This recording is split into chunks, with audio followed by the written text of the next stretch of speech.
Hello mga kabayan, ito yung aking bagong kuha na press na dahon ng ikmo, buyo, bell pepper sa Ingles, at saka mamain dito sa amin sa Batangas. At dito ko kinuha sa puno ng aking tanim. Kabayan, na ibabahagi ko yung ilang pang benepisyo na makatutulong sa ating mga karamdaman ng bell pepper.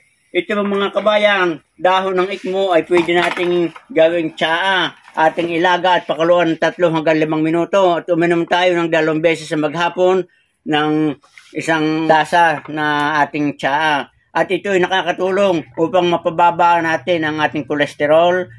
Maganda rin sa mga tao na may mga karamdaman na kabag, sumasakit ang tiyan. At ito mga dahon, katulad nito mga kabayan, ay yung dahon nito mga kabayan ay pwede nating ngatain.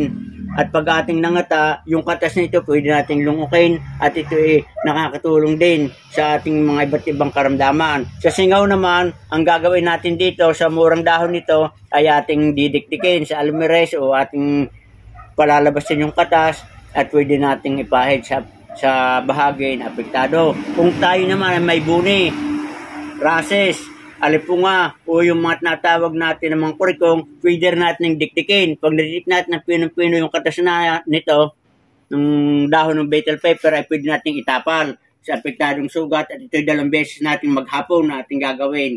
At ito ay pwede rin natin mang paramihin o itanin sa pamagitan ng kanyang sanga or cutting, mga kabayan. Sige mga kabayan, hanggang dito na lamang. At yung iba pa mga benepisyo nito ay tingnan lang nyo sa aking page ng Kabayang Manny. At ang akin mga isusunod na ibabahagi ay ang pamamaraan ng pagtatanim ng cutting, yung propagation ng mamain.